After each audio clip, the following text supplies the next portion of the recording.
네, 여러분, 이런 공간마저 없어진다면 이 나라는 어떻게 될까요? 우리 아이들이 살아갈 이 대한민국을 지켜주는데 여러분의 작은 후원이 필요합니다. 저도 후원했습니다. 화이팅! 인터뷰텔라 조우연입니다. 오늘은 우리들의 스타 이동호 소장님이 인터뷰텔라에 오랜만에 발걸음 해주셨는데요.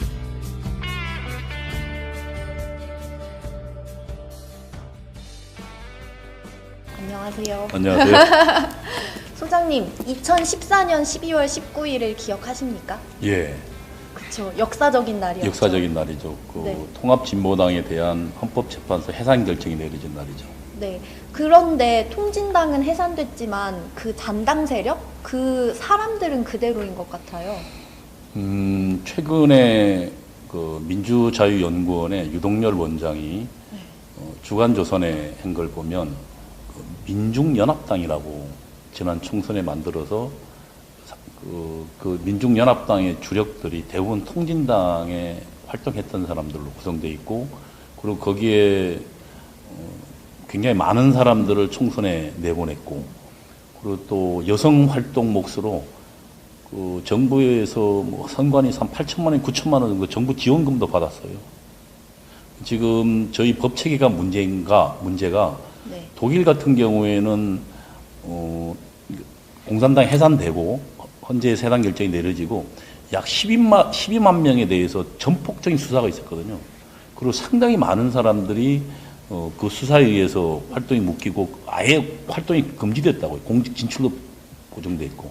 근데 저희 같은 경우 그런 법이 없어서 사실은 지금 통합진보당의 자체 해산됐지만 네. 통합진보당 후신들이 지금 민중연합당에서도 많이 가 있고 또 여전히 활동하고 있는 것들을 보면 많은 부분들이 좀 허술한 부분이 있다라고 볼 수 있어요. 어떻게 보면 우리나라가 참 좋은 나라인 것 같아요. 그런 반동 분자들이 근데 좋은 나라라고 할 수는 없고 뭐라고 해야 되지? 알지만 네. 그 대한민국 헌법이 명백한 건 이번에 통진당의 해산 결정이 명백한 건 우리에게 자유를 부여하지만 대한민국을 부정할 자유까지 허락하지는 않는 거거든요. 그런 면에서 우리 자유는 명백하게 한계가 있는 겁니다. 그러니까 내가 자유롭다면 내가 남의 자유를 해치지 않아야 하거든요.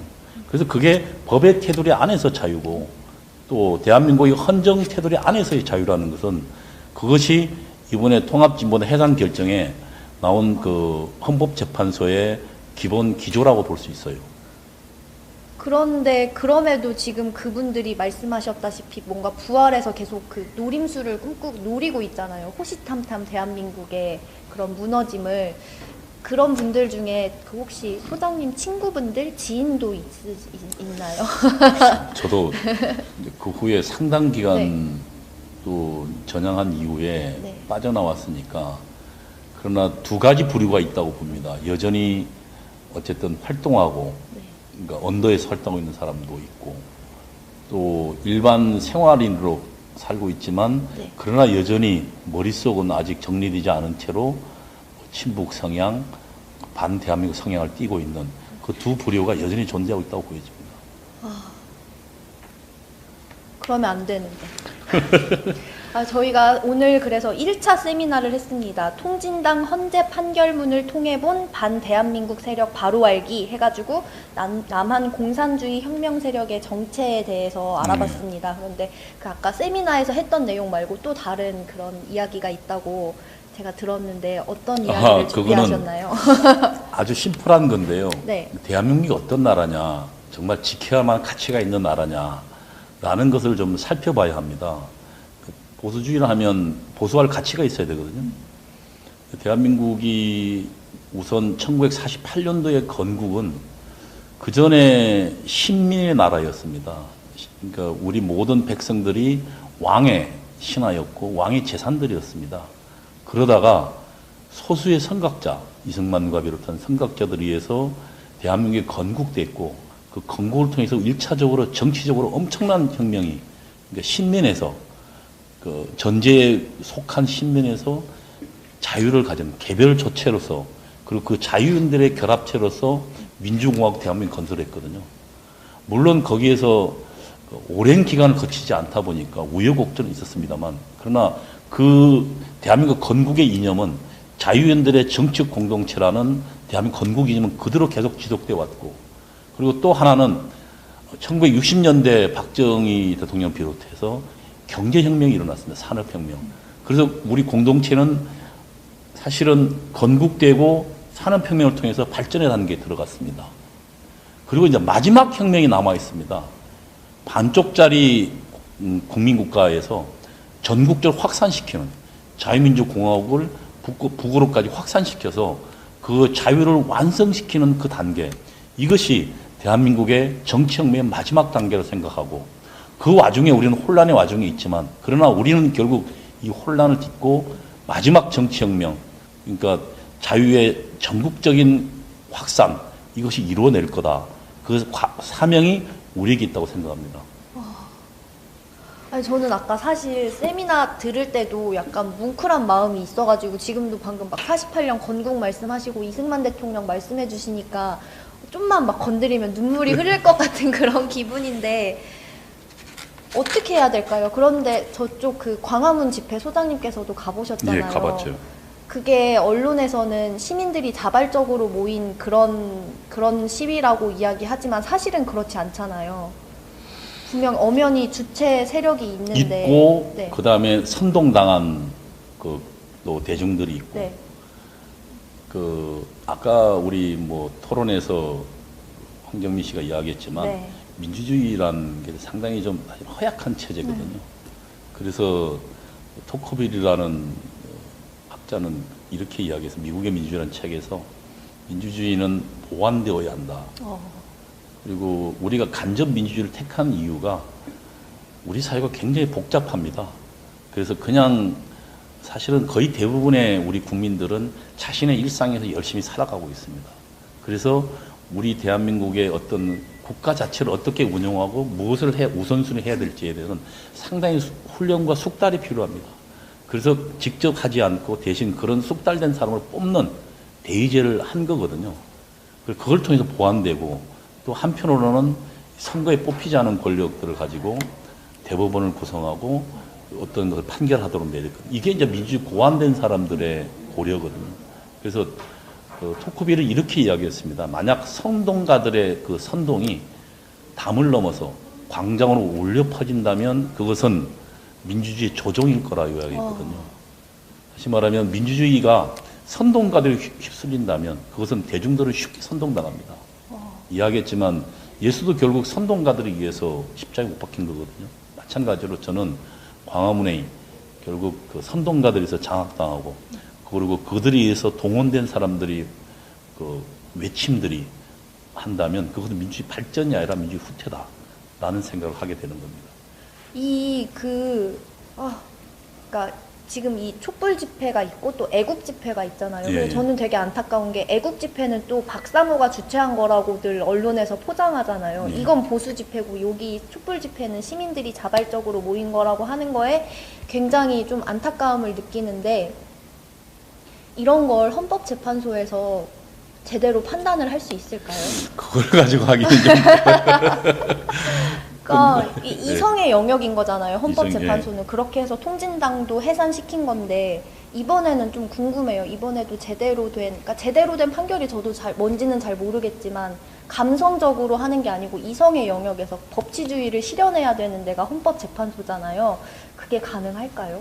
글쎄, 저도 뭐 법률 전문가 아닙니다만 네. 지금 광화문을 장악하고 있는 예를 들면 촛불난동 세력들의 입장은 어쨌든 그 헌법재판관들을 흔들어서 그들이 만약에, 그러니까 뭐 그 문재인이라는 사람이 그랬잖아요. 탄핵을 인용하지 않으면 혁명이 날 거다. 협박하는 거거든요.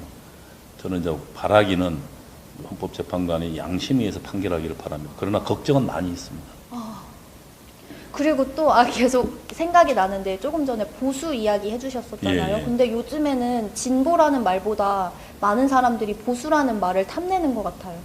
막 너도 나도 내가 보수라고 하고 막 내가 진짜 보수라고 하고 이러잖아요. 그거는 또 왜 그러는 걸까요? 얘기가 좀 샜지만. 그건 뭐 좀 다른 문제인데 네. 아마 문재인 씨나 이런 사람들은 네. 본인이 그전에 혁명 이야기하고 너무 왼쪽으로 갔다고 판단해서 그래서 이제 급하게. 오른쪽으로 돌아가는 건데, 하나는 이렇게 이야기합니다. 이념을 좀 용어를 좀 잘못 쓰고 있는데요. 네. 보수와 진보, 여와 야는요, 어떤 정당성을 공유하고 있는 상태에서 정치적 정당 공유한 상태에서 여야를 나눌 수 있습니다. 그러니까 보수와 진보는 지금 자유민주주의 체제는 대한민국에 대한 정통성을 인정하면 그 내에서 그러면 약간 좀 왼쪽으로 가보자. 혹은 그 내에서 오른쪽으로 가보자 이야기할 수 있지만 네. 그러나 자유 대한민국의 정통성을 인정하지 않는 사람은 보수와 진보 말을 쓸 수가 없어요. 그건 대한민국이냐 반대한민국이었어야지. 그러니까 공산 전체주의자들에 대한 용어는 보수 진보가 아니에요. 왜냐하면 대한민국의 정치적 정당성 인정하지 않기 때문에 용어는 가렸어야 한다고 생각해요. 그러니까 저쪽은 그냥 반 대한민국 그렇죠. 세력. 네. 그리고 전체주의와 그 전주의에 부역하는 사람들이죠. 보수 진보는 대한민국의 자유민주공화국의 정통성을 인정하면 그 내에서는 얼마든지 난 허용되고 그리고 얼마든지 자유인들의 서로 다른 생각들 속에서 얼마든지 그 속에서 우리는 진리를 찾아갈 수 있다고 생각해요. 합의도 볼 수 있고. 그러나 속에 전혀 다른 게 들어있다면 대한민국 정통 인정하지 않는다면 그 사람들을 어떻게 보수 진보로 이야기할 수 없어요. 우리는 자체. 정말 맞는 말씀이에요. 그런데 이 내용을 진짜 안타까운 게 대다수의 국민들이 모르나 봐요. 이런 반 대한민국 세력, 공산주의 혁명 세력의 정체. 오죽하면 저희가 이런 세미나까지 열어야 되는 현실이 사실 되게 좀 슬퍼요. 이제 슬프기보다는 네. 그 공산주의는 기본적으로 그 체제 전복을 위해서 훈련돼 왔고 그것을 정당화하는 이론이거든요. 그러다 보니까 항상 자신을 숨깁니다. 뭐 처음에는 인권주의자로 숨겼고요.